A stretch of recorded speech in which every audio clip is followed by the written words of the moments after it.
La maladie de l'Afrique, au-delà de la pauvreté, est-ce que vous voyez, au-delà de l'ignorance, c'est le populisme. Le populisme tue. Le populiste est lâche. Parce que le populiste croit que l'autre peut faire mieux que lui. Mais lui ne fait rien. Le populiste n'a aucune solution. Le populisme, juste ce qui frappe à l'œil, c'est les colonels maliens ou burkinabés. Nous avons vu, depuis plus d'un an, Wagner circule au Mali. Où est la victoire qu'ils ont eue? Chaque fois, quand les terroristes frappent au Niger, c'est de là-bas qu'ils viennent. Où sont les chefs de Katiba qui sont tapis là-bas? Est-ce qu'ils les ont délogés? Non, de grâce.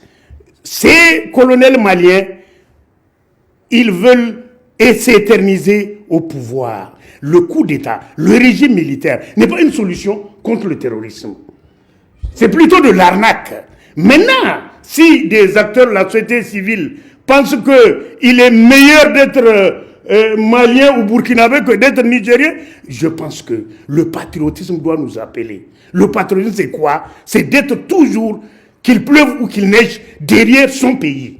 De défendre son pays. Ça ne sert à rien de s'auto-flageller. Nous sommes en crise, nous sommes en guerre. Tous les Nigériens doivent se mobiliser alors pour renforcer l'armée. Est-ce que vous voyez?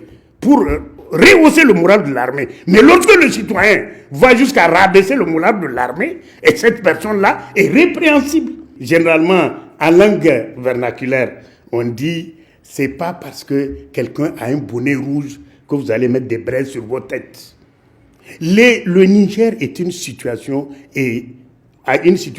différente, a une histoire différente de celle de notre pays. Le Niger a toujours, avec abnégation, géré ce problème de terrorisme. Et l'internaute ou l'acteur sur Internet n'est pas dans le réel. Il est dans un jeu. Alors que lui, le militaire, est dans une situation réelle, sur un terrain réel. Donc, j'en appelle à l'armée de redoubler d'efforts et d'abnégation. Parce que le vrai peuple nigérien est derrière lui. Nous les soutenons par tous les moyens. Et nous fustigeons tout comportement, toute idée plutôt, qui consisterait à les stigmatiser, à les frustrer, à les affaiblir. Parce qu'en affaiblissant l'armée, on est complice du terrorisme. L'utilité même de la démocratie. Ça permet à ceux qui ont des idées diverses, des idées différentes des tiennes, est-ce que vous comprenez, de surveiller votre action. Nous avons compris que cela est de nature à engager profondément le président de la République. Ça l'incite à redoubler d'efforts, à savoir que son effort-là a de l'écho. Est-ce que vous voyez?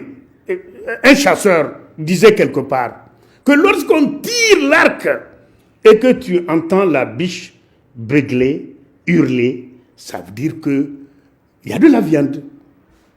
Quand la biche a hurlé, ça veut dire qu'il y a de la viande. Si des gens s'agitent pour l'attaquer, ça veut dire qu'il est efficace.